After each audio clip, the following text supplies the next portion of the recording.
La expositora que impartirá la sesión el día de hoy es Ana María Solís, psicóloga clínica y supervisora acreditada por la CONAPC, magíster en psicología clínica, psicoanalista, miembro de la NELCF Santiago y de la AMP, académica y supervisora clínica de la Pontificia Universidad Católica de Chile. Docente del Diplomado en Psicoanálisis y Salud Mental, Intervenciones Clínicas, PUC. Sin más nada que agregar, le damos paso a Ana María para que inicie la exposición el día de hoy.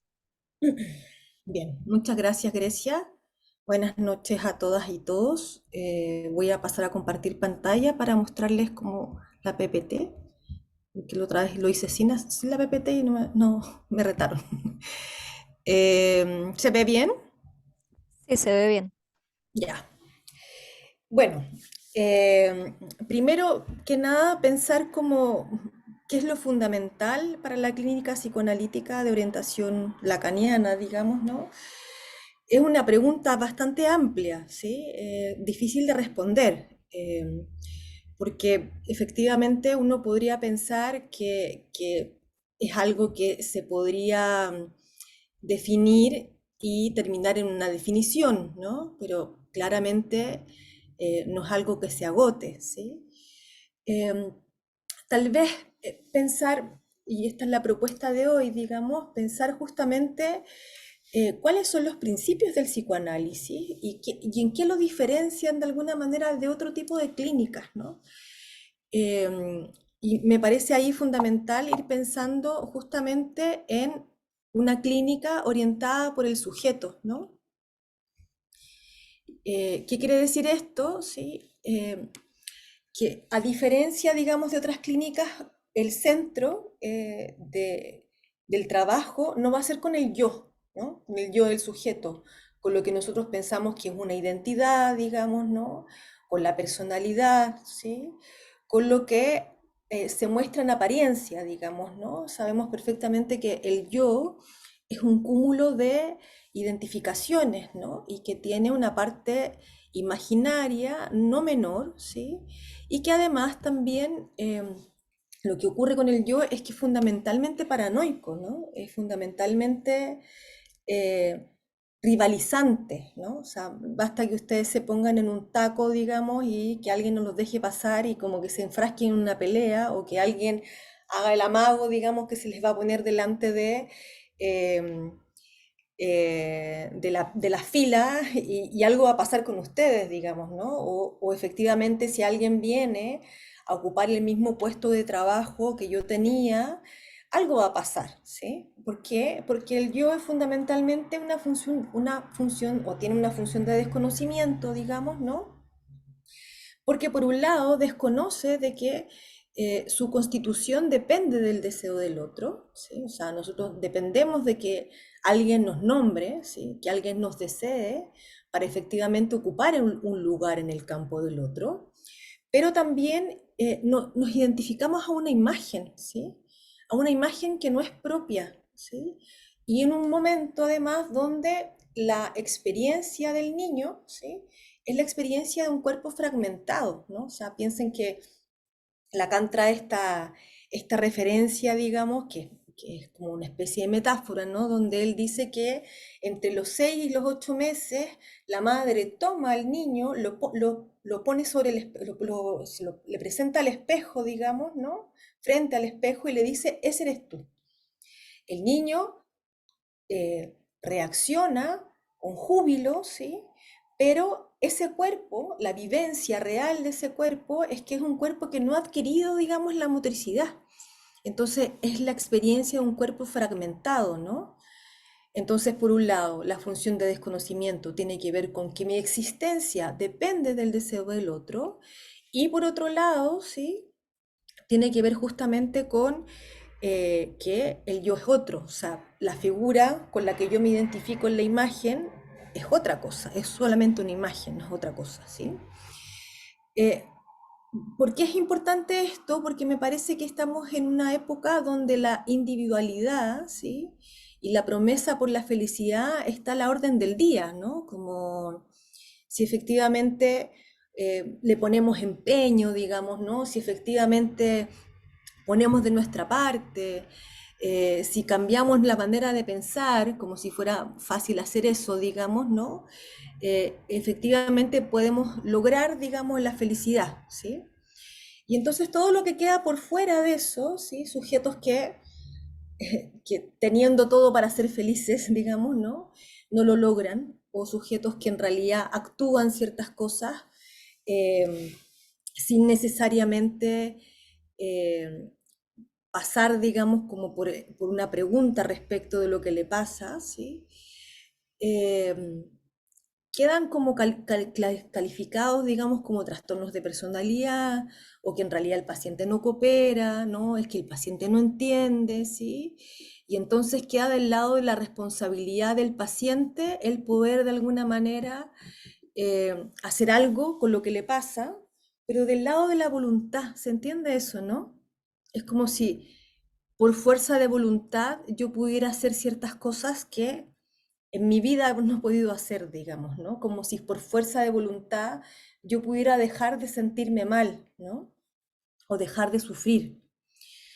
Eh, entonces, el psicoanálisis, en cambio, va a tener como un objeto de estudio, o más bien va a trabajar con un sujeto, ¿sí? Que el sujeto lo vamos a entender como la división subjetiva, que es un sujeto del inconsciente, ¿sí?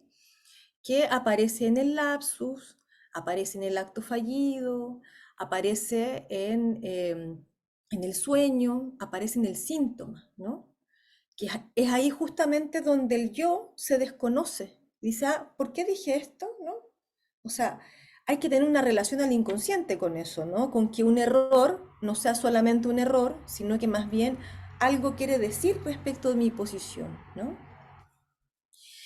El sujeto no es un dato, ¿no? No es un dato estadístico que podemos poner, digamos, como eh, en una epidemiología, por ejemplo, ¿no? Decir tantos sujetos en Chile están deprimidos, ¿no? O sea, el sujeto es uno por uno, ¿sí?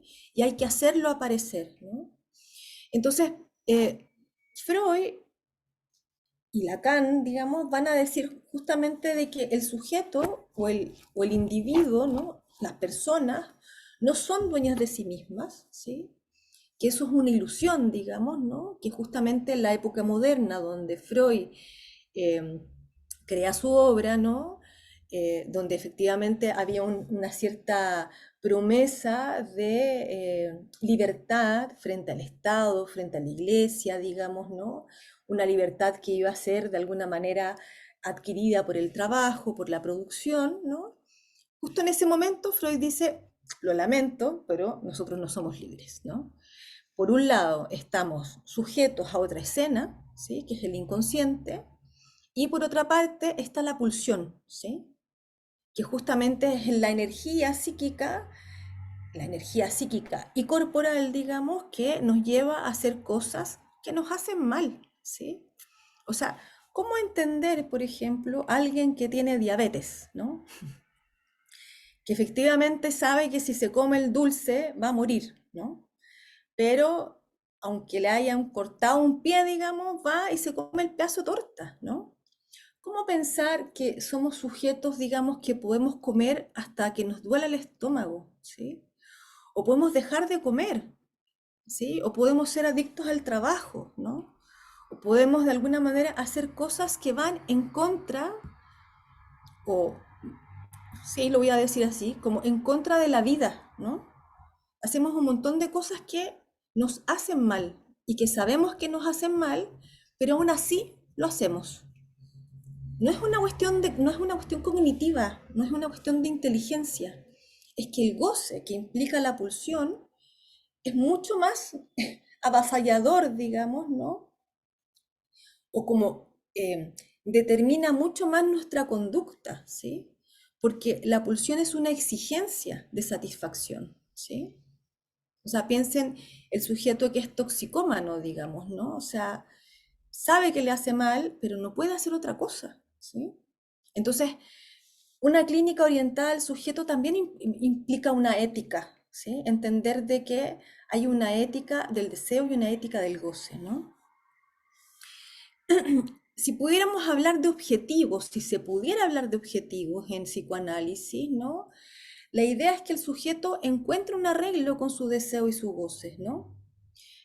Que pase de alguna manera del padecimiento del síntoma al funcionamiento del síntoma. Ahora, cuando estamos hablando de síntoma, no estamos hablando de sintomatología, estamos hablando justamente de eh, la solución singular que el sujeto encontró para tratar la pulsión, ¿sí? Y para tratar la relación con el otro, ¿no? Porque justamente esta energía pulsional que siempre empuja por satisfacerse, hay que tratar de hacer algo con ella, digamos, ¿no? La experiencia de la angustia nos muestra el fracaso de hacer algo con ella, ¿no? Porque fíjense que es mejor estar preocupados por algo, ¿sí? Que no saber qué diablos nos pasa y querer rápidamente solucionar eso que nos pasa, que nos toca el cuerpo, que nos agita, que hace que perdamos las coordenadas simbólicas imaginarias, digamos, ¿no? Eso es una irrupción de una carga pulsional que no ha sido posible tramitarla a través del lenguaje, ¿no?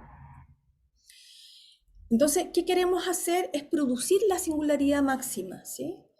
¿Qué es, qué es este sujeto y qué lo hace distinto a todos los demás, ¿no? Frente a eso, las maneras de trabajar pueden ser la interpretación, que no siempre es la interpretación así como, bueno, lo que usted pasa, lo que usted siente tiene que ver con su madre, no sé qué, bla, bla, bla. No tiene que ver con eso, ¿sí? Tiene que ver con puntuar, con preguntar. El valor de una pregunta muchas veces tiene efectivamente el valor de una intervención, ¿no? Ah, nunca me había preguntado eso, qué buena pregunta, como me acordé de no sé qué, ¿sí? O sea, estamos buscando cada vez que le preguntamos al sujeto por su historia, ¿sí? Por qué viene acá, ¿sí? ¿Qué lo trajo? ¿Por qué ahora, digamos, ¿sí? Si lo mandan como derivado por alguien, qué le pareció esa derivación, digamos, ¿no? O sea, todo el rato ir a buscar, digamos, la enunciación del sujeto, ¿no? ¿Qué es lo que el sujeto tiene para decir de por qué viene acá? ¿Qué es lo que el sujeto tiene para decir respecto de lo que le pasa? ¿Qué es lo que el sujeto tiene para decir respecto de lo que le dicen los otros, digamos, ¿no? Em, ahora, las maniobras transferenciales, por ejemplo, son centrales en algunos casos, ¿no? Donde efectivamente el cómo se saluda a un paciente, ¿no? Cómo se despide a un paciente, lo que uno le va a decir a un paciente en la sala de espera, digamos, ¿no? Van a ser centrales, ¿no? Pero la gracia es que aquí no hay un para todos, sino que el psicoanálisis, por decirlo así, el dispositivo del psicoanálisis es un traje hecho a la medida de cada paciente, ¿no? No podemos de alguna manera pensar de que si esta intervención sirvió con este paciente en particular, va a servir con el otro paciente. No tiene nada que ver con eso, ¿sí? ¿Por qué? Porque justamente vamos a pensar que la subjetividad está atravesada por el lenguaje y por el modo que el sujeto usa la palabra, ¿no? Entonces, no vamos a suponer nada, digamos, ¿no? Cuando el sujeto nos dice, bueno, tuve una familia de perros, ¿no? Como aludiendo, digamos, ¿no? Así como lo pasó súper mal, eso no hay que entenderlo, ¿sí? Es más bien, ¿qué significa eso? ¿Sí? ¿Cómo es una familia de perros, ¿no? ¿Qué significa lo que usted está queriendo decir, ¿no? También entender cuando los sujetos, por ejemplo, hablan de cosas que supuestamente no quieren decir de otra manera, digamos, ¿no? Hoy día supervisaba una colega que está recién saliendo, está en su práctica, que, que efectivamente en el caso todo el rato aparece la madre, una madre anoréxica que la deja muy chica, digamos, ¿no? Y ella tiene referencias orales, ¿no? eh, Captemos los objetos de la pulsión, lo oral, ¿sí? Que tiene que ver justamente con la comida, lo escópico que tiene que ver con la mirada, ¿sí? Lo invocante que tiene que ver con la voz, lo anal, digamos, que tiene que ver con la retención y la expulsión, ¿no? En este caso la oralidad está muy presente, digamos, ¿no? Ella dice, terminé con este hombre, me hubiese gustado comerme el corazón de él, ¿no? Además también dice, encontré un trabajo y siento que me podría comer la vida con esto, ¿no? Eh, y resulta que dice, entrando a una sesión, dice, no quiero hablar de mi mamá. Y uno dice, ¿por qué está partiendo la sesión diciendo eso, digamos, ¿no? Eso es una negación. O sea, es como, y acto seguido empieza a hablar de la comida, ¿no? Que es justamente el tema que conecta entre ella y la madre, digamos, ¿no? Bien, el lugar del terapeuta, a diferencia de otras técnicas, otras clínicas, otras maneras de pensar la clínica, no es el lugar del experto, ¿no? No es el lugar de, porque hoy día también conversaba con un curso, digamos, donde había un centro, digamos, que elegía a los terapeutas según las patologías, digamos, de los pacientes. Se hacía como un diagnóstico y decía, ah, este terapeuta es experto en esto, ¿no? Como del lado de la expertise, ¿sí? De que uno llega a tener un saber completo respecto de algo, ¿no? El psicoanálisis va a demostrar todo lo contrario, de que nunca llegas a ver un saber completo porque estamos hablando de subjetividad, digamos, ¿no? Entonces, el lugar del terapeuta en el psicoanálisis es del sujeto supuesto al saber, ¿sí? Que tiene que ver justamente con la transferencia, ¿no? O sea, cuando hablamos del sujeto supuesto al saber, es que el sujeto, ¿sí? Que tenemos al frente nos supone un saber, ¿sí? Respecto de lo que le pasa, ¿sí? No respecto de quién es él o la opinión que yo tengo, no, respecto del malestar que lo aqueja. Y la contraparte es que nosotros, como analistas, como terapeutas, digamos, lo que vamos a hacer es suponerle un saber al sujeto, ¿sí? Porque quien va a descubrir y, quién no, y dónde está el lado del saber es del sujeto, no del lado de nosotros. Nosotros no sabemos nada, absolutamente nada de lo que le pasa al sujeto si no lo escuchamos, digamos, ¿no? Si no es puro prejuicio, ¿sí? Si no es un checklist, digamos, de sintomatología, ¿no? Eh, vamos a tener un semblante que va a ser el semblante que le acomode al sujeto, ¿no? A veces un semblante como muy de... tengo un paciente que no puede mirar a los ojos, digamos, un psicótico, ¿no? Y entonces como que también le molesta que le miren, entonces yo me saco los lentes, no lo veo tanto, digamos, sí, me doy vuelta como por la sala, ¿no? Porque no le conviene a alguien que mire demasiado, ¿sí? O, por ejemplo, en sujetos, digamos, donde el otro ha sido malo, ¿no? Ha sido malo entre comillas, ha tenido un otro malo, ¿sí? ¿Cómo me situarme como alguien distinto, ¿no? Sujetos que han sido tratados como objetos, cómo de alguna manera volver a tratarlos como sujetos, ¿no? O sea, eso pasa mucho en las instituciones, por ejemplo, ¿no? Donde el sujeto es tratado como un objeto, ¿sí? Recuerden que la psiquiatría viene de la medicina y la medicina tiene un objeto, que es el cuerpo. Y que está bien que sea así, uno no le puede preguntar al corazón si hay que operarlo o no, no hay que operarlo, hay que operarlo nomás, ¿sí? Eh, entonces vamos a tener una ignorancia docta, porque no se supone que no sepamos nada, ¿sí? O sea, tenemos un marco teórico, investigación, digamos, experiencia, supervisión, digamos, ¿no? Pero eso no significa necesariamente que sepamos algo del paciente, algo de la vida del paciente, del recorrido que ha vivido ese paciente. Un diagnóstico en ese sentido no nos dice nada del paciente, ¿sí? Y además vamos a ser el lugar de la causa. ¿Qué significa esto? De que efectivamente nosotros vamos a alentar que el paciente pueda encontrar un saber, que pueda ficcionar un saber respecto de lo que le pasa, ¿sí? Estamos ahí para alentarlo, digamos, para acompañarlo, no para decirle lo que es, ¿sí? Sino que más bien, a ver, pero esto que usted me dice, mm, ¿a qué le suena, no? Como, lo había pensado antes, no lo había pensado antes, ¿sí? Ah, no, sí, en realidad me suena no sé qué, ¿sí? Como recién atendí a un paciente que me decía que él es amargo, ¿no? Y que en realidad como que un poco odia a la gente, ¿no? No le gusta mucho la gente. Y entonces me dice como que tal vez esto pasó en la pandemia, digamos, ¿no? Como que se amargó, ¿no? Como, y yo le digo, ¿pero por qué en la pandemia? Y él me cuenta, digamos, de que estuvo muy pegado a la pantalla y está con una madre que está todo el rato diciéndole, nos vamos a morir, nos vamos a morir, nos vamos a morir.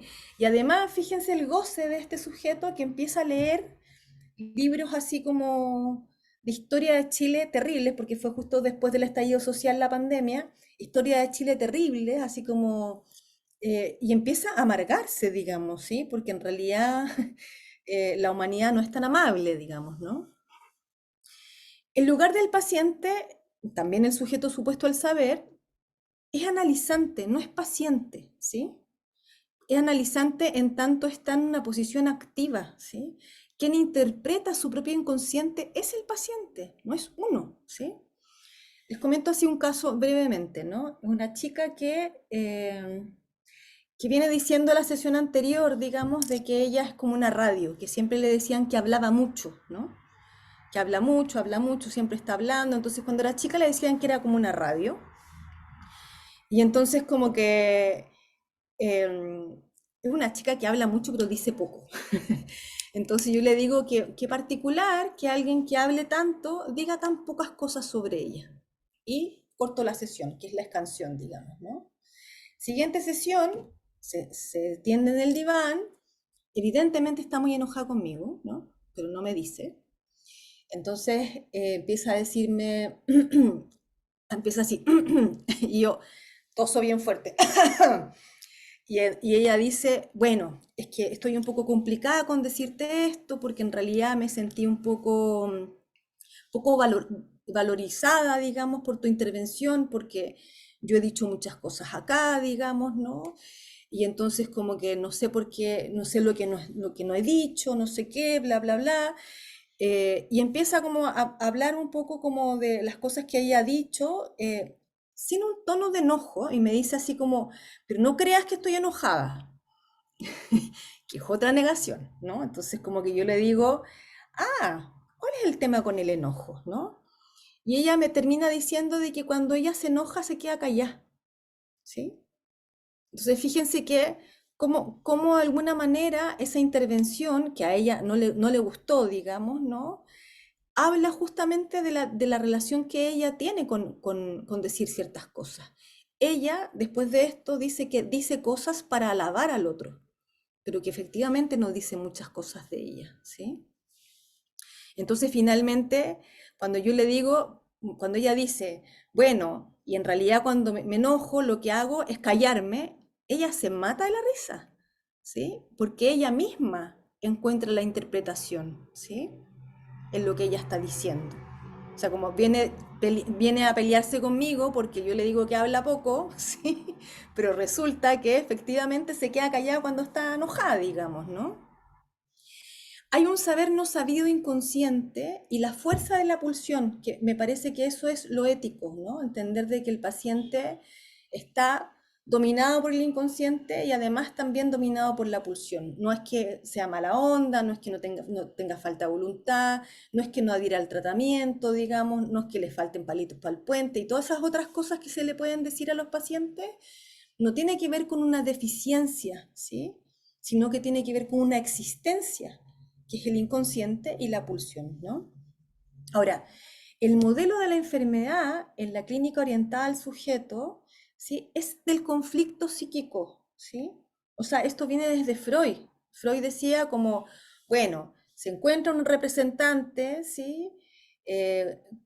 Asociado a una pulsión, digamos, ¿sí? Pero que en realidad la descarga de esa pulsión a través de este representante va a ser inconciliable para el yo. Entonces, ¿qué se va a hacer? Es hacer una solución de compromiso para que eso se descargue de otro modo, ¿no? Eh, entonces, fíjense que no es un modelo deficitario, sino que es un modelo de un conflicto psíquico, ¿sí? Entonces, uno podría suponer, por ejemplo, que en una dificultad para dormir, digamos, ¿no? En una crisis de angustia, ¿sí?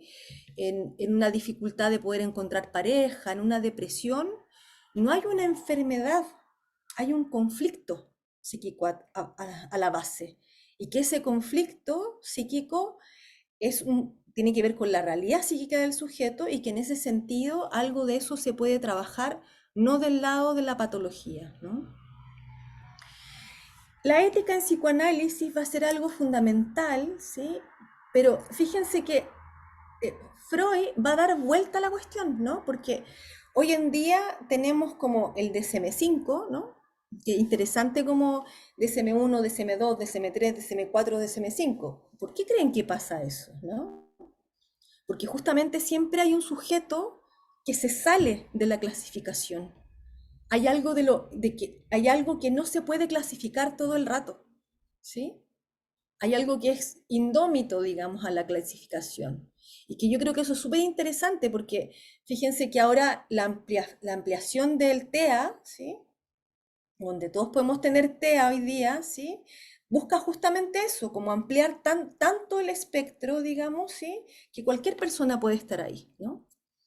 Entonces, es interesante ahí cómo pensar, digamos, justamente los diagnósticos, ¿no? Porque también a propósito de pensar en esto de la objetividad total, ¿no? O de la creencia, digamos, en la ciencia, que la ciencia puede de alguna manera responderlo todo, es como si el diagnóstico no estuviese hecho por alguien, ¿sí?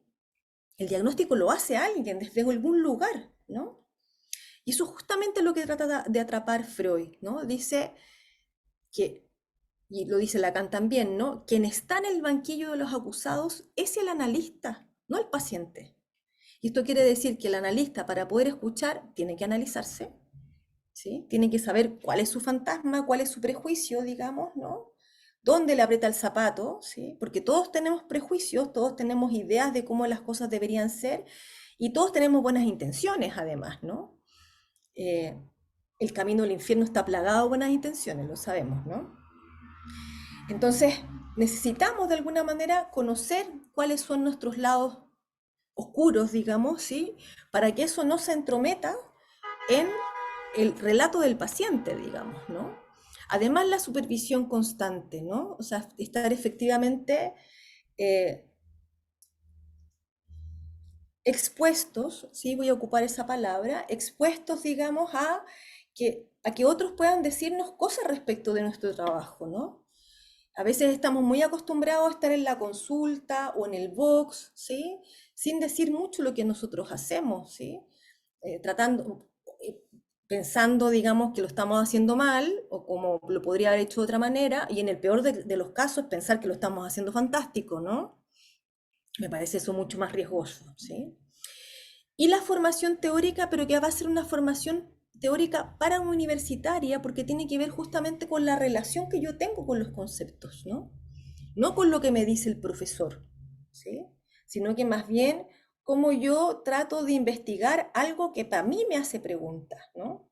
La transferencia, no sé cómo trabajar la transferencia con un paciente. Voy e investigo sobre la transferencia. Hoy no conozco nada sobre la toxicomanía. Voy e investigo sobre la toxicomanía. Yo llevo 3 años, ya 4, investigando sobre la voz, por ejemplo, ¿no? Eh, y me doy vuelta y trato como de que eso se imprima, digamos, que una investigación que tiene que ver con mi análisis, tiene que ver con la clínica, digamos, ¿no? Tiene que ver con hartas cosas, ¿no? Como que ahí hay ciertas como cruces o más bien anudamientos entre esa formación, digamos, ¿no? No hay nada del lado del ideal en la clínica, no hay un bien general, ¿no? Ni tampoco va a haber un objetivo, porque piensen que cuando hay un objetivo ya estamos diciendo, ese es el objetivo y por lo tanto todo esto nos sirve, ¿sí? Y además estamos imponiendo un ideal, ¿no? ¿Cuál va a ser el objetivo terapéutico? Bueno, pongámonos de acuerdo, ¿no? Como si además la comunicación existiera, ¿no? Entonces, más bien nos ponemos un objetivo y tenemos que lograr el objetivo y si no lo logramos, lo hicimos mal. ¿Sí? Fíjense que ahí está colado el ideal, ¿no? Cuando hablamos de la ética es que es fundamentalmente una práctica, ¿no? O sea, por ejemplo, en el trabajo en instituciones, digamos, ¿no? A veces una intervención mínima, que sea humanizar, dignificar la palabra, el cuerpo de un paciente, ¿sí? Eso ya es una intervención ética, orientada analíticamente, ¿no? Que no es decirle al paciente pobrecito lo que le pasó, digamos, no sé qué, sino que más bien es darle un espacio para escucharlo, digamos, ¿no? hay una ética también del bien decir, ¿sí? Como de apuntar, digamos, que el sujeto pueda decir mejor lo que le pasa, digamos, ¿no?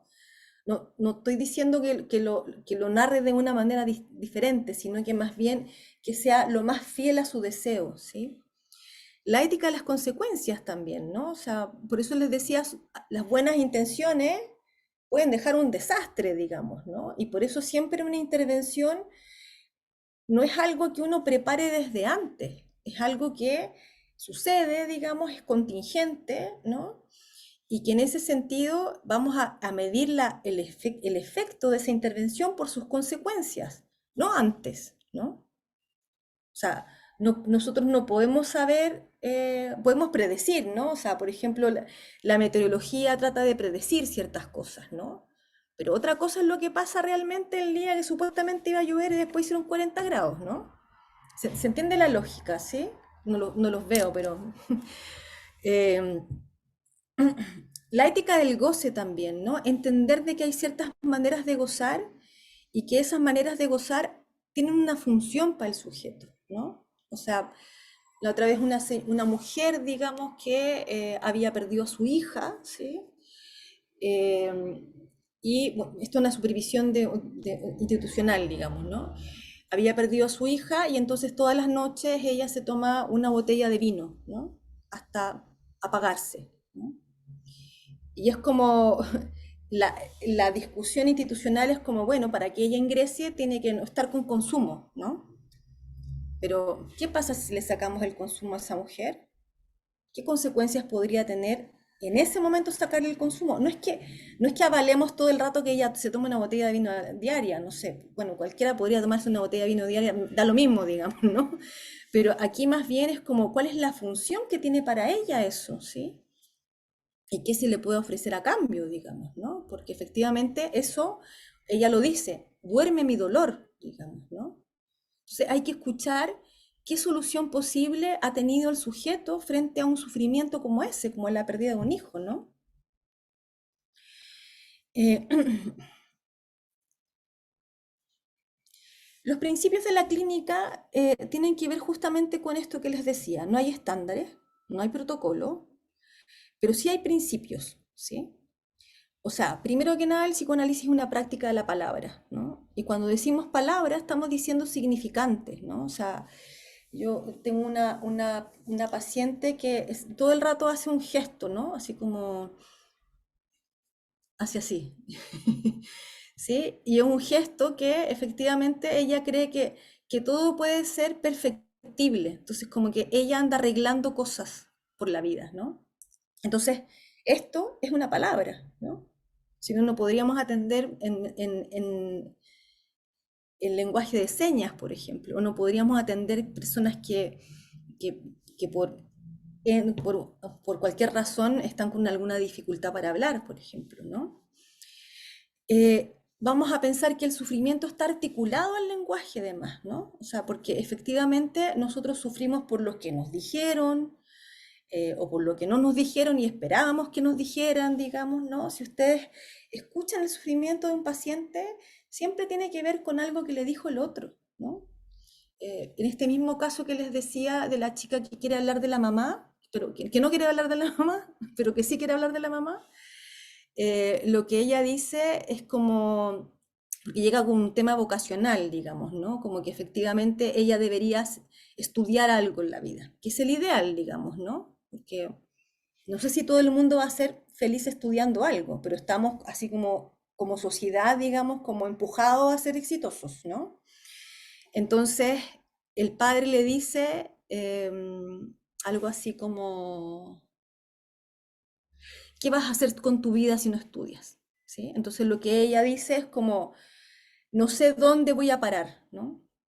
Qué interesante porque la madre estuvo en un psiquiátrico por la anorexia, ¿no? Entonces, ¿a dónde voy a parar?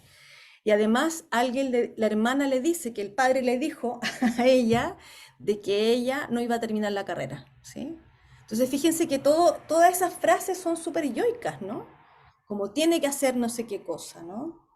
Recién supervisado otro caso de una colega que en urgencia subjetiva la paciente dice que se le viene la idea, que es en realidad una voz súper yoica, que es como tómatelas todas, que son las pastillas, digamos, ¿no? Tómatelas todas.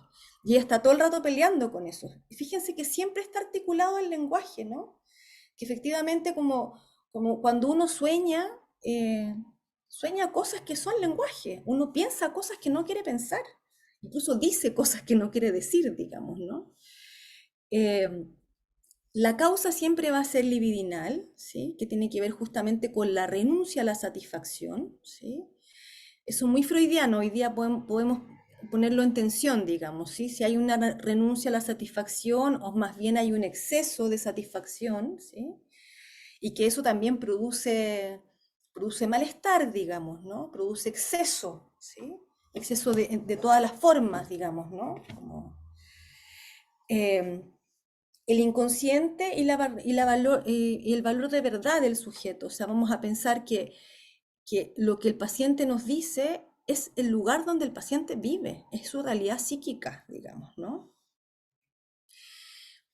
Aquí es importante que el analista no se identifique con el rol que les ha asignado al paciente, ni tampoco se identifique a un ideal social, ¿no? O sea, un ideal social podría ser que esta chica encontrara realmente una carrera que le gustara y que efectivamente fuera exitosa laboralmente. No, como ¿por qué habría que elegir una carrera primero que nada? ¿Por qué habría que estudiar una carrera, no? O sea, aquí la idea es que el analista autoriza al sujeto a tomar distancia de ciertos ideales y de ciertos mandatos que lo hacen sufrir, ¿sí? Entonces tampoco vamos a apuntar a que el ideal social, ¿cuál sería el ideal social de hoy en día, no? Seamos todos felices, seamos todos exitosos, digamos, seamos lo más auroras posible, lo más veganos posible, lo más recicladores posibles, ¿no? Y súper exitosos todos, ¿no? No, o sea, como no es para que alguien sea exitoso, es para que alguien esté un poco mejor con su vida, digamos, ¿no? Está también la lógica de la neutralidad analítica, ¿no? Que el analista no es sujeto, ¿no? Esto no es una relación intersubjetiva, digamos, ¿no? No está puesta la subjetividad del analista ahí, ¿no? Porque no sé si han escuchado intervenciones así como, bueno, yo te podría contar lo que a mí me pasó al respecto. No sé si han escuchado intervenciones así. Entonces, eso invalida todo lo que el paciente pueda llegar a decir, digamos, ¿no? Porque lo más importante es lo que me pasó a mí, no lo que le pasó al paciente, ¿no? Ni tampoco está del lado del amo, ¿no? De dirigir al paciente, de decirle así como, ay, esto está mal, esto está bien, como en este caso de la chica de la vocación, digamos, y yo empiezo como a decirle, bueno, usted tiene que encontrar una vocación en su vida, digamos, estoy del lado del amo, ¿no? La abstinencia también, que efectivamente es dirigir la cura, no al paciente, ¿no? La abstinencia de querer decirle al paciente sepárese, o la abstinencia de decirle al paciente no vaya más para allá, ¿no? O la abstinencia de decirle al paciente así como su madre, no sé cuánto, digamos, ¿no? Ahora, siempre están los casos graves, digamos, donde hay una eh, vacilación calculada de la neutralidad y la abstinencia, digamos, ¿no? Hay momentos donde uno dice así como, para allá no, ¿sí? O, pero ¿cómo se le ocurre a esa persona decirle algo así? Justamente cuando el sujeto está en posición de objeto, ¿no? De objeto de degradación del otro, por ejemplo, ¿no? Otro principio de la clínica es la transferencia, ¿no? ¿Qué quiere decir la transferencia? Es que efectivamente vamos a decir que la transferencia es la puesta en acto, ¿sí? Del inconsciente del paciente, ¿sí? Esto es súper importante porque muchas veces aparece esta lógica de que el paciente se enojó conmigo, ¿no? No se enojan con uno el paciente, se enoja con quien representa a uno en su fantasía inconsciente, digamos, ¿no?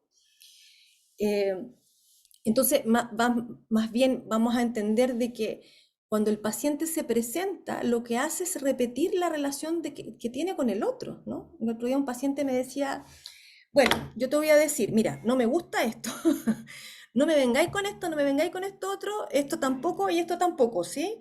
Y entonces empiezo a escuchar el relato de lo que él trae y efectivamente le anda parando el carro a todo el mundo, digamos, ¿no? Entonces, como que no es conmigo, es la forma en que él se relaciona con el otro, ¿sí? Entonces, vamos a entrar como correlato de la significación en el sentido de que vamos a hacer resonar las palabras que el paciente trae, ¿sí? Eh, o sea, como qué significa la palabra que trae, como, como de alguna manera usar las mismas palabras del paciente, pero además también nos vamos a incluir en el circuito pulsional del paciente, ¿sí? Porque el paciente va a empezar a dirigir hacia nosotros en la transferencia eso que actúa con los otros también. Por eso les digo, los pacientes se enojan, los pacientes efectivamente eh, a veces lo que hacen es como ser súper buenos pacientes, digamos, ¿no? Otras veces son pacientes que faltan y que hacen enojar al otro, digamos, ¿no? Como que va a haber ahí un panorama bastante grande, digamos, de sujetos o de actitudes, digamos, que nos van a mostrar los sujetos, ¿no?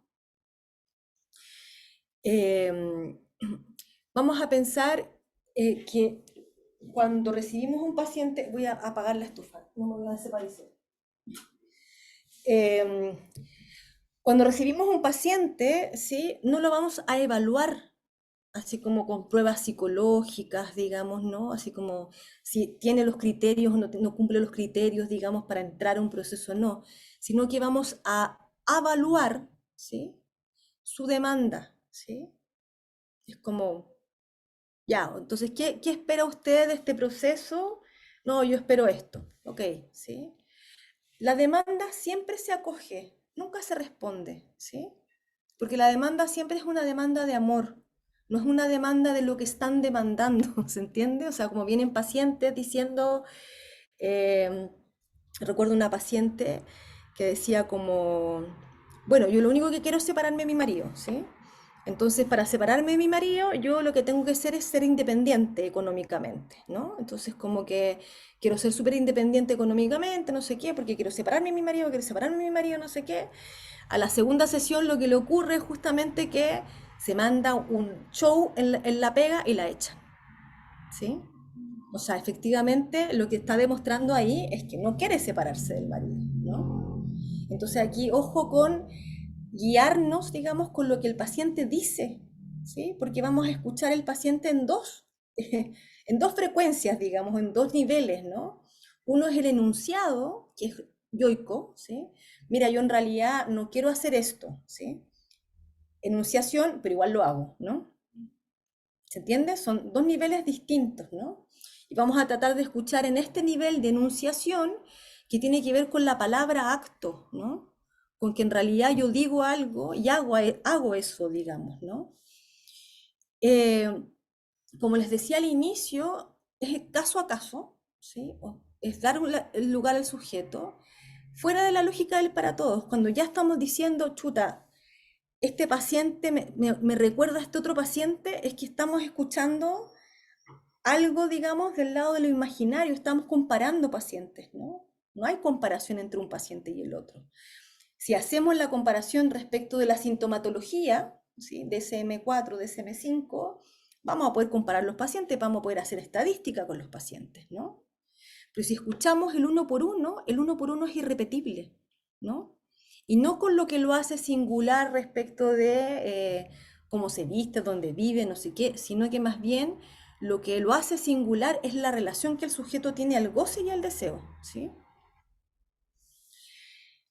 La duración del tratamiento, que esto es súper interesante porque también es hacer caer un mito, digamos, del psicoanálisis, que siempre son muy largos y que son muy de elite, digamos, ¿no? Y que además tienen que ser 2 veces a la semana, 45 minutos en el diván, no sé qué. No, la duración también está hecha a la medida, ¿no? Hay pacientes que con una sesión logran algo, ¿no? Hay pacientes que 2 meses, 3 meses, digamos, ¿no? Yo hace poco recibí un paciente que estuvo 6 meses, ¿sí? En diván y todo eso, ¿sí? Pero en realidad como que él resolvió algo que venía a resolver, ¿sí? Que en realidad como que se sentía que él era tonto, que no podía lograr ciertas cosas y que además tenía una condición por ser gay, ¿sí? O sea, era más homofóbico que cualquiera de todos nosotros, digamos, ¿no? O de cualquier persona. Él estaba así como con toda una carga, digamos, por ser gay, de que no se le notara, de que le podían pegar en la calle, digamos, ¿no? Resuelve algo de eso y me dice, hasta aquí voy a llegar. Muy bien, hasta aquí llega, digamos, ¿no? O sea, como que ahí la lógica del alta no tiene que ver con lo que yo considere que es un alta, sino que más bien hasta dónde el sujeto quiere llegar, hasta dónde el sujeto está contento con lo que le pasa, ¿no? Está más o menos conforme con lo que le pasa. Eh, por lo tanto, si estamos pensando justamente que el psicoanálisis tiene una cuestión subversiva, ¿sí? Que no es, em, no es rebelde, es subvertir, ¿sí? O sea, es que hay una lógica del ideal y uno subvierte esa lógica. O sea, el ideal sería, vuelvo al caso de la chica de la vocación, es que ella pudiera encontrar una carrera que le gustara, ¿sí? Y lo que se le pregunta es más bien, ¿y por qué hay que elegir? Si es tan difícil elegir, ¿no? ¿Y por qué una carrera, no? ¿Sí? La chica dice, no, para mí es muy importante una carrera. Ya, pero ¿por qué es importante una carrera para usted, no? Es como ir a interrogar ese ideal que nos habita a todos, además, ¿no? Eh, Justamente para que el sujeto encuentre un arreglo que no tiene que ver con la adaptación, ojo, ¿sí? Porque a veces adaptarse es someterse, ¿no?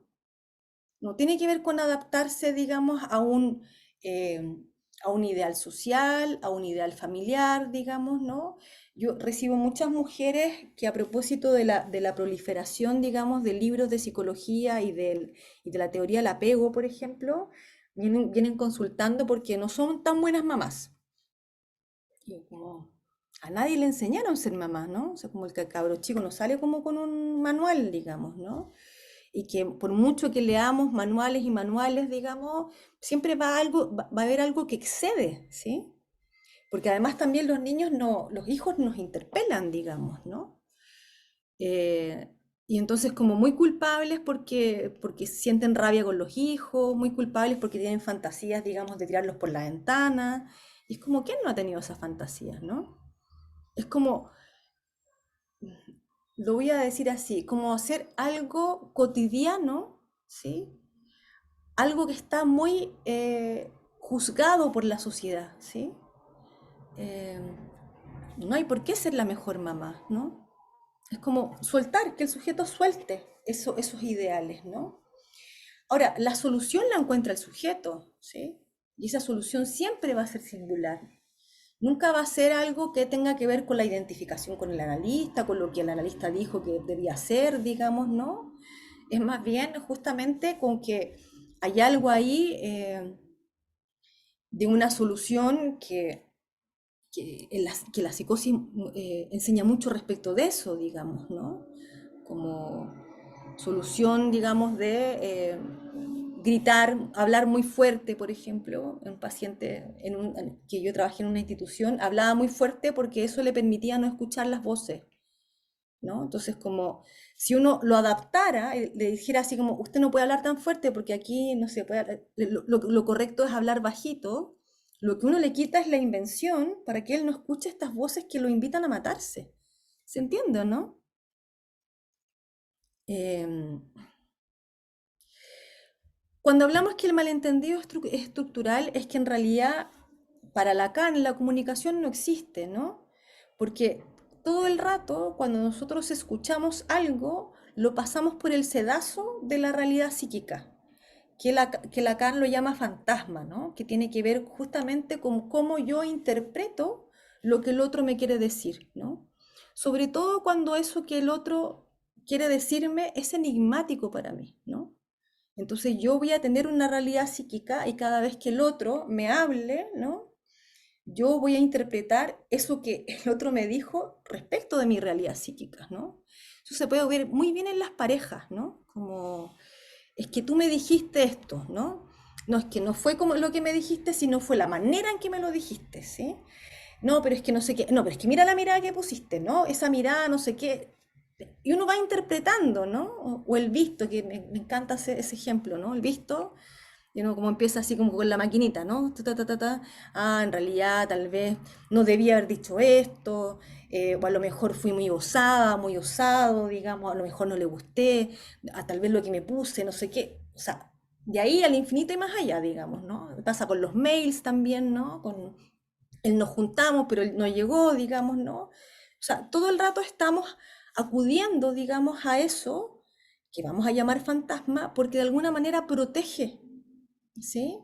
De eso que puede ser muy angustiante, que es el deseo del otro, porque uno no sabe lo que el otro desea. Una paciente que me dice, mi marido me dice que me ama, ¿sí? Hace cosas como que me ama, pero aún así no le creo, ¿sí? Entonces no basta con que alguien diga algo, ¿no? Para que uno se lo crea, ¿sí? Entonces, en ese sentido, el malentendido va a ser estructural, nunca va a llegar a una comunicación total. Si entendemos eso, es que justamente clínicamente nos podemos orientar por lo que les decía hace un rato. Dignificar la palabra del sujeto es de alguna manera escucharlo como con cuáles significantes se hace representar en el campo del otro, ¿no? Con esos significantes, no con otros, ¿sí? Fíjense que eso tiene dos efectos. Uno es dignificar y otro es que el paciente realmente se siente escuchado, ¿sí? Como, ¿qué quiere decir usted con, no sé, una paciente que me dice que le cuesta mucho ser mirada, ¿sí? Por el otro, que la miren, que y yo le pregunto como qué sería ser mirada, ¿no? Como me dicen como que se avergüenza, ¿sí? Ella ah, es artista, digamos, entonces evidentemente tiene que mostrar su arte, ¿no? O sea, fíjense también la neurosis, cómo se hace trampa, ¿no? O sea, alguien que le cuesta mostrar, se hace artista, digamos, que fundamentalmente lo que uno hace siendo artista o lo que se hace siendo artista es justamente mostrar el arte, ¿no? Y toda la dificultad que ella tiene, por lo que viene a consultar, es justamente no poder mostrar ese arte, ¿no? Eh, Me imagino que todos conocen como la definición de salud mental, ¿no? De la OMS. Aquí siempre dicen que no pueden levantar la mano, pero pueden decir algo por el chat si quieren. Eh, Dice ausencia de enfermedad, ¿sí? Pero además de eso dice bienestar total, ¿no? O sea, somos 184 personas aquí, ¿sí? ¿Alguien no tiene un problema? Por favor que levante la mano. Alguien no tiene una idea en la cabeza que le molesta, digamos, ¿no? O el cuerpo que le molesta, o la pareja que le molesta, o la mamá que le molesta, los hijos que le molestan, ¿no? No, más bien lo que va a decir Freud en el malestar en la cultura, ¿sí? Es justamente que el malestar es inextinguible, ¿sí? Y que va a ubicar tres fuentes de malestar, fundamentalmente. Una es el mundo, que todo el rato tratamos de controlar, y por eso tenemos la embarrada que tenemos, digamos, ¿no? Otro es el otro, ¿sí? Que fundamentalmente se me vuelve eh, rival, digamos, ¿no? Se me vuelve como difícil, ¿no? No hace lo que yo quiero, no me quiere como yo quiero que me quiera, digamos, ¿no? O no me demanda lo suficiente, ¿sí? O me demanda demasiado, ¿no? Y además el cuerpo, ¿no? No solamente el cuerpo imaginario que tiene que ver con cómo nos vemos, sino que también el cuerpo real que se enferma, ¿sí? Que se enferma y que no hay nada que hacer, digamos, ¿no? Hoy día supervisaba otro caso, hoy día el día de la supervisión, por eso les digo algo harto de la supervisión. Supervisaba otro caso de una madre que le decía a los hijos así como, por ustedes tengo cáncer, porque ustedes me han hecho sufrir mucho. Y que hay teorías, o no sé, colegas que dicen así como, o uno escucha a los pacientes, ¿no? Como, eh, Bueno, lo que pasa es que tener cáncer en las mamas significa que yo lloré demasiado, ¿sí? Como si uno tuviese una responsabilidad respecto de eso, ¿no? El cuerpo se enferma, punto, y uno no puede hacer nada con eso, ¿sí? Eh, bueno, y para cerrar, digamos, lo que les decía al inicio, que es la importancia de la formación constante, ¿sí? Me quedaron cosas en el tintero, pero no importa, así podemos como conversar.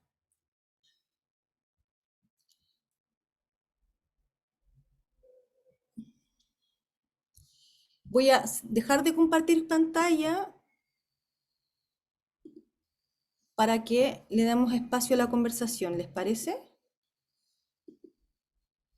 Eh, espérate que ya no sé dónde estoy porque acá, listo. Los invito a abrir sus cámaras, los que puedan abrirlas, y conversemos, tenemos unos minutos para conversar.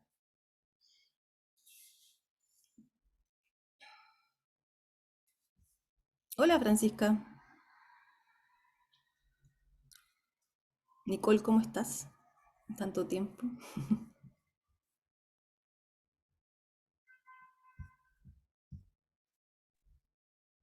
Hola, tengo una pregunta, no sé si se escucha.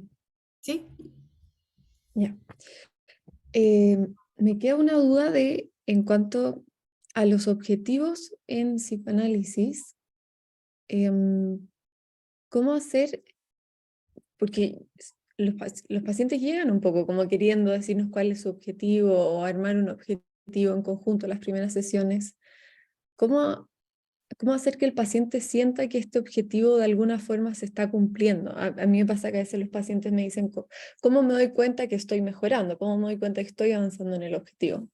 Entonces, ¿cómo trabajar el objetivo desde una terapia más psicoanalítica? A ver, yo creo que súper buena tu pregunta, Sofía, te la agradezco mucho porque me parece que estamos en una época donde lo que prima es un cierto clientelismo, ¿no? O sea, como que uno tiene que producir efectos, ¿sí? Mm. Y la cuestión es cómo subvertir algo de eso, ¿no? O sea, cuando el paciente viene y te dice así como, bueno, yo lo que quiero lograr es como, no sé, separarme de mi pareja, ¿sí? Como, bueno, ¿y de qué se quiere separar, digamos, ¿no? Porque de algo se quiere separar de la pareja, no necesariamente eso significa que se separen, digamos, que vivan en casas distintas, ¿no? Entonces, ¿cómo ir de alguna manera como responsabilizando al sujeto de su propio proceso, ¿no? Entonces, fíjate que hay pacientes que vienen y llegan porque vienen con una crisis de pánico y de repente a la quinta sesión la crisis de pánico desapareció, ¿sí? Y entonces uno dice, ah, ¿hay que ir a rescatar eso o no? No, yo creo que uno tiene que pensar que cada sesión es una única sesión, ¿sí? Y entonces en ese sentido, como cuando los pacientes piden herramientas, uno dice así como, bueno, herramienta, ¿cuál es el problema, ¿sí? ¿Y cómo ha sido ese problema? ¿Y qué cosas usted ha hecho en relación a este problema, ¿no? Pero también fundamentalmente, respecto de tu pregunta, es la pregunta por la causa, ¿sí? Que es Mm. instalar, digamos, que eso que le pasa remite a otra cosa, ¿sí? Y eso deja de lado, digamos, esta cuestión de la funcionalidad y de que efectivamente uno tiene que de alguna manera eh, darle respuesta a esta demanda, digamos, ¿no? Entonces, en ese sentido me parece súper importante subvertir esa lógica, ¿no? Como de por qué, bueno, ¿cómo me doy cuenta yo de que estamos avanzando? Bueno, pero ¿qué sería avanzar para usted, digamos, ¿no? ¿Por qué, por qué repite tanto esto de estar avanzando? ¿Sí? Como, ¿cuál es la relación que usted tiene con esto de avanzar, ¿no? O sea, uno le devuelve la pelota al paciente, ¿no? Eh, no estoy diciendo que cuando el paciente te dice así como, bueno, ¿y qué edad tiene usted? Es como, ay, pero ¿por qué quiere saber eso? ¿Qué rollo tiene usted con la edad? Hay cosas que uno le responde a los pacientes, ¿no? Pero cuando un paciente insiste, digamos, tengo un paciente que todo el rato así se va con una tarea, yo nunca le he dado ninguna tarea, ¿sí? Pero todo, bueno, hice la tarea y entonces no sé qué, y es como, ay, de nuevo con la tarea, y yo le digo, pero usted todo lo lee como una tarea. Sí, es que no sé leer las cosas de otro modo. Ya, pero ¿y de dónde vendrá eso, no? Como, como cuando uno introduce la función de la causa y de que, ay, pero ¿por qué eligió esa palabra para decir algo, no? Y uno enigmatiza cualquier cosa, en un caso una neurosis, por supuesto, el sujeto se sorprende, ¿sí? Y es ahí donde se echa a andar otro tipo de transferencia, que no es la transferencia imaginaria que viene a pedir que tú le soluciones un problema. Y por eso también la otra contraparte de esto es la formación, digamos, ¿no? Porque tiene que ver justamente con entender de que eso no va para ti y de que uno no está, no es como el funcionario del paciente, digamos, ¿no? Sino que más bien uno está ahí en función de hacer causa para que el paciente encuentre la solución, ¿sí? No sé si te respondo, Sofía. Bien. Eh, Neri, Sí, hola Ana María. hola. Eh, Muchas gracias por tu charla, me pareció muy buena. Pero, ¿sabes qué? Me quedó algo ahí como dando vuelta en el tema como de cuando un paciente, por ejemplo, lo comparáis con otro paciente. Que tú hablas de eso que es como relación como al imaginario. Y, y cómo juega el tema como de lo imaginario como en el paciente, o sea, perdón, como eh, en el psicoanalista, en el analista. ¿Cómo se trabaja eso? Porque de repente es como inevitable que uno, no sé, lo compare a su paciente con otro paciente, o que, por ejemplo, a uno le recuerde algo, un recuerdo, qué sé yo. Eh, eso quería, esa era mi duda en realidad. Es que yo creo que eso es la respuesta en la formación, Neri, porque justamente tiene que ver con que cuando uno se analiza, ¿sí? Eh, es justamente la lógica de entender de que hay algo que es muy singular, ¿sí? Y entonces como que uno empieza a escuchar de otra manera, ¿sí? Yo creo que lo que uno más aprende, bueno, el dispositivo que uno más aprende es en el propio análisis, digamos, ¿no? eh, Aprende lo que es el inconsciente, digamos, ¿no? Y también en la supervisión, ¿sí? O como entender cuando uno supervisa, fundamentalmente uno supervisa su prejuicio, digamos, con el paciente, ¿no?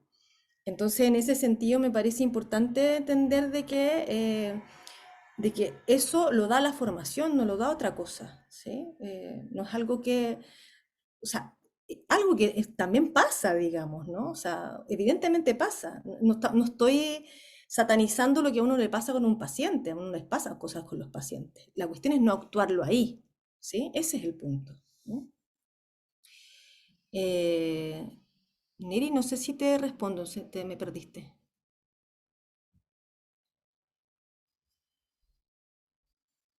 Ya, no importa. Claudio, Sí, se me escucha bien. sí. Primero agradecer la instancia. La verdad estoy recién en formación y agradezco mucho estos espacios. Quería preguntar, em, dentro de lo que Lacan más bien refiere como entrevista preliminar, eh, ¿cuál sería como el momento en el que se pasa de entrevista preliminar a, digamos, lo que se conoce como diván, que sería eh, ese momento en el que se pasa al análisis como tal? Eso me gustaría O indagar. sea, a ver, el diván está un poco sobrevalorado, encuentro yo, ¿no? Porque Sí, efectivamente uno puede tener un paciente en análisis en una institución, ¿sí? Ahora, ¿qué debe pasar? No hay un criterio, ¿no? O sea, como efectivamente meter a alguien en análisis vía el fantasma no es lo más conveniente, ¿sí?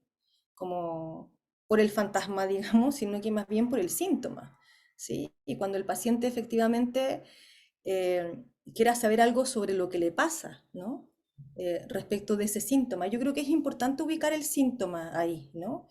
Pero también es importante de alguna manera pensar como si el sujeto consciente o no consciente a querer soltar algo de esa satisfacción que es paradojal, ¿no?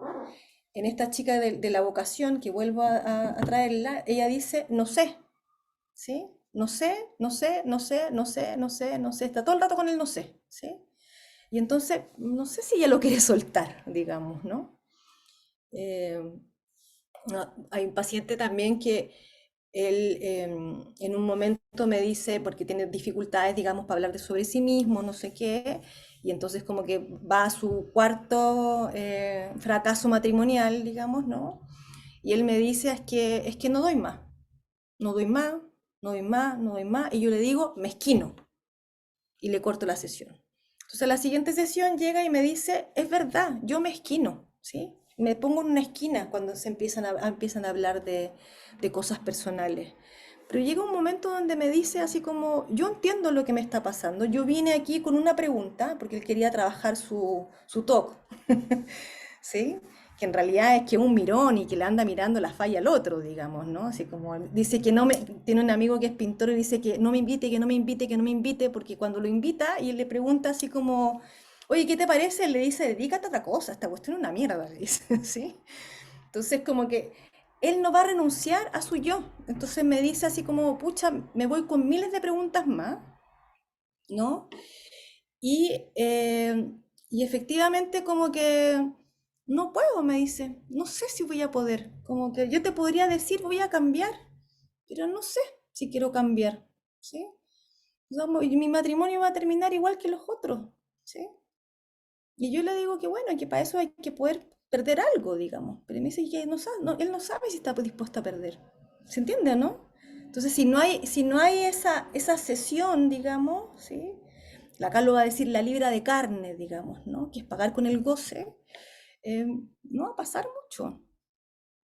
O sea, tal vez dos cosas, ¿no? Una, que el diván está sobrevalorado, digamos, ¿no? Porque, porque también pone en tela de juicio si es que alguien puede estar en una institución en análisis, digamos, ¿no? Y por otro lado, sí me parece que hay que poder ubicar, diván o no, digamos, ¿no? Algo de lo sintomático, ¿sí? Eh, Yesenia, y terminamos con ella, creo.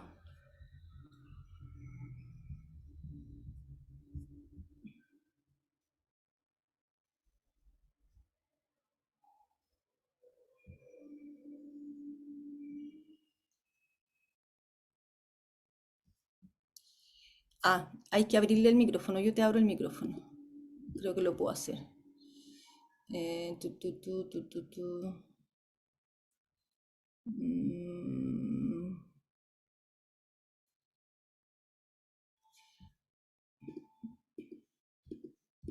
qué raro, no lo puedo hacer. Lo trata. ¿Ahí sí? ¿Me escucha? Sí, te escucho. Ya. Buenas noches, muchas gracias por este seminario y tengo dos dudas. Ujú, En uno, cuando usted se refiere a la paciente de la mujer que quiere dejar al marido, pero en realidad hace cosas para no dejarlo. ujú. ¿Cómo? No sé si eso es como una especie de autosabotaje y cómo uno se lo puede devolver al paciente. Eso más en términos psicoanalíticos es un acting, ¿sí? O sea, ella dice, quiero separarme, quiero separarme, quiero separarme, y lo único que me permite separarme es mantener la estabilidad en el trabajo y después se manda un tremendo condoro, ¿sí? Pero ella no acusa recibo de eso, ¿sí? O sea, dice, yo no sé qué me pasó, no sé qué, me terminaron echando, ¿no? Pero decirle así como, es que usted no se quiere separar, es muy salvaje, ¿sí? Entonces, como más bien uno dice, bueno, pero ¿y qué habrá pasado ahí, digamos, ¿no? Como tiempo después ella dice, yo en realidad no me quería separar, me quería separar de esto de mi marido, ¿sí? De esta parte de él, ¿no? Entonces, creo que hay que ser cautelosos, ¿sí? Prudentes, ¿sí? Del momento en que se hace una interpretación, por ejemplo, ¿no? Un acting se puntúa, se indica. Un pasaje al acto se hace una intervención en acto, digamos, ¿no?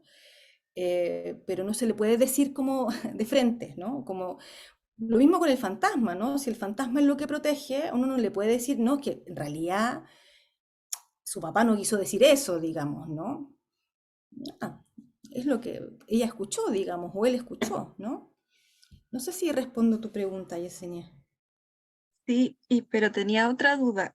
Cuando usted hablaba de ponerse del lado del amo, eh, en realidad es como, ¿de qué lado hay que ponerse? Porque a veces, por ejemplo, algo muy cercano, que también una persona que conozco no quiere hacer nada con su vida. Entonces uno de buena fe o porque lo quiere trata de aconsejarlo, pero a veces uno puede meter las patas.